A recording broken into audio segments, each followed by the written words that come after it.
నమస్తే. భారతదేశం చరిత్ర ఎంత స్ఫూర్తిదాయకం అంటే అది విదేశీయులకు కూడా ఆదర్శంగా నిలుస్తుంది. అలాంటి అత్యంత ఉత్తేజపరిచే, అందరూ వినవలసిన ఒక కథ సుపద సాంస్కృతిక మాస పత్రికలో వచ్చింది. రాసినవారు Shri Ramakrishnaiah Sanganna Bhatla, senior journalist, Dharmapuri. Vietnam విజయానికి స్ఫూర్తినిచ్చిన రాణా ప్రతాప్ సింగ్. ప్రపంచంలో అగ్రరాజ్యమైన అమెరికాతో 20 ఏళ్లు పోరాటం చేసి ఎదురు లేదనుకొని విర్రవీగిన అమెరికా మెడలు వంచి విజయం సాధించిన దేశం వియత్నాం. అమెరికాపై సాధించిన విజయం తర్వాత వియత్నాం అధ్యక్షుడిని ఒక విలేకరి ఇలా ప్రశ్నించాడు: మీరు అమెరికాను ఎలా ఓడించారో ఎవరికీ అంతుబట్టడం లేదు అని. ఆ విలేకరి అడిగిన ప్రశ్నకు వియత్నాం అధ్యక్షుడు చెప్పిన సమాధానం: శక్తివంతమైన అమెరికాను ఓడించడానికి నేను గొప్ప దేశభక్తి గల భారతీయ రాజు చరిత్రను చదివాను. ఆయన జీవితం నుంచి ప్రేరణ పొంది యుద్ధనీతి ప్రయోగాలతో విజయం సాధించాం అని అన్నాడు. ఎవరా భారతీయ రాజు అని విలేకరి అడిగితే వియత్నాం అధ్యక్షుడు లేచి నిలబడి ఆయనే రాజస్థాన్లోని మేవాడ్ వీరుడు మహారాణా రాణా ప్రతాప్ సింగ్ అని గర్వంగా ప్రకటించాడు. మహారాణా ప్రతాప్ సింగ్ పేరు చెప్పేటప్పుడు అతడి కళ్ళల్లో వీరత్వం తొణికిసలాడింది. అలాంటి రాజు మా దేశంలో జన్మించి ఉంటే మేము ఈ ప్రపంచాన్నే జయించేవారమని అన్నాడు. కాలక్రమంలో వియత్నాం అధ్యక్షుడు చనిపోయిన తర్వాత అతడి సమాధి మీద ఇది మహారాణా ప్రతాప్ యొక్క శిష్యుడిది అని రాశారు. కొన్నేళ్లకు వియత్నాం విదేశాంగ మంత్రి భారత పర్యటనకి రావడం జరిగింది. దేశంలోని గొప్పవారికి శ్రద్ధాంజలి ఘటించడానికి ఆయనకు మొదట గాంధీ సమాధి చూపించారు. ఆ తర్వాత ఎర్రకోట చూపించేటప్పుడు వియత్నాం మంత్రి మహారాణా ప్రతాప్ సమాధి ఎక్కడా అని ప్రశ్నించాడు. ఆ మంత్రి ప్రశ్నకు ఆశ్చర్యపోయిన భారత అధికారి ఉదయ్పూర్లో ఉందని తెలిపాడు. ఆయన ఉదయ్పూర్ వెళ్ళి సమాధిని దర్శించి అక్కడ నుంచి పిడికెడు మట్టిని తీసుకొని తన బ్యాగ్లో వేసుకున్నాడు. దీన్ని గమనించిన భారత అధికారి మట్టిని బ్యాగ్లో ఎందుకు పెట్టుకుంటున్నారని అడిగాడు. ఇదే మట్టి దేశభక్తులైన వీరపుత్రులకు జన్మనిచ్చింది, అందుకే దీన్ని తీసుకెళ్ళి మా దేశం మట్టిలో కలుపుతాను. ఇలాంటి రాజు ప్రేరణతో అక్కడ కూడా దేశభక్తులు జన్మిస్తారని మహారాణా ఈ దేశమే కాదు ప్రపంచం గర్వించదగ్గ రాజని అన్నాడు. రాజపుత్ వీరుడు మహారాణా ప్రతాప్ 1540 మే 9 జ్యేష్ఠ శుక్ల తదియ రాజస్థాన్లోని కుంభల్లో జన్మించాడు.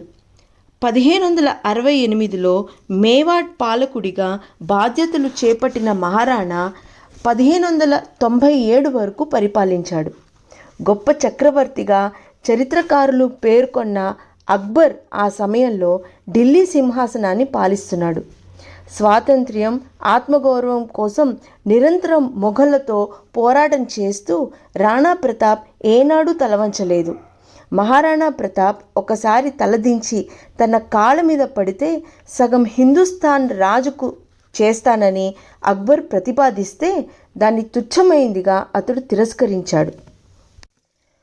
ఒకసారి భారత్ పర్యటన కోసం అబ్రహాం లింకన్ సిద్ధమవుతూ తిరిగి వచ్చేటప్పుడు ఏమి తీసుకురావాలని తన తల్లిని అడిగాడు.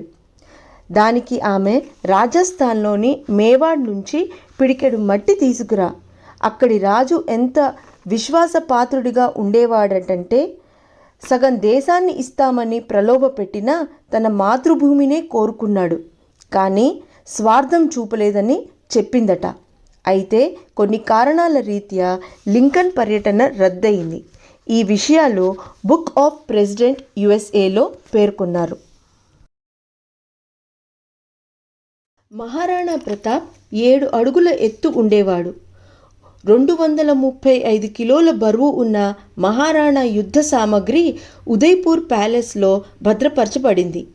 భాలా మాత్రమే 35 కిలోల బరువు ఉంటుంది. అల్బరౌని అనే రచయిత మహారాణా ప్రతాప్ దగ్గర ఉన్న రామ్ ప్రసాద్ అనే ఏనుగు గురించి తన పుస్తకంలో రాశాడు. మేవాడ్ మీద యుద్ధం చేసేటప్పుడు మహారాణా ప్రతాప్తో పాటు ఆయన ఏనుగు రాంప్రసాద్ను కూడా బందీగా పట్టుకుంటే సరిపోతుందని అక్బర్ తన సైన్యంతో అన్నాడు. రాంప్రసాద్ మొఘలులకు చెందిన 13 ఏనుగులను హతమార్చింది. అలాగే దాన్ని బంధించడానికి 7 పెద్ద ఏనుగుల మీద 14 మంది నైపుణ్యం కలిగిన మావటీలు చక్రవ్యూహం పన్నారని ఆల్-బరౌని తన రచనలో పేర్కొన్నాడు. బంధించిన రాంప్రసాద్ను అక్బర్ ముందు నిలబెడితే దానికి పీర్ ప్రసాద్ అని నామకరణం చేశాడు. అయితే ఆ ఏనుగు 18 రోజుల వరకు మంచినీళ్లు కూడా ముట్టుకోకుండా ప్రాణాలు కోల్పోయింది.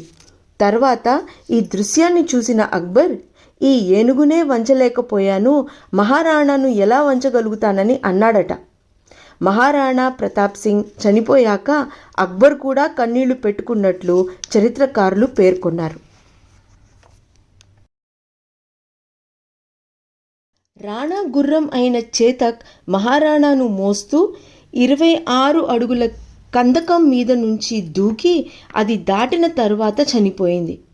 అంతకంటే ముందే దానికి ముందు కాలు విరిగి ఉన్నప్పటికీ ఆ కందకాన్ని దుమికింది.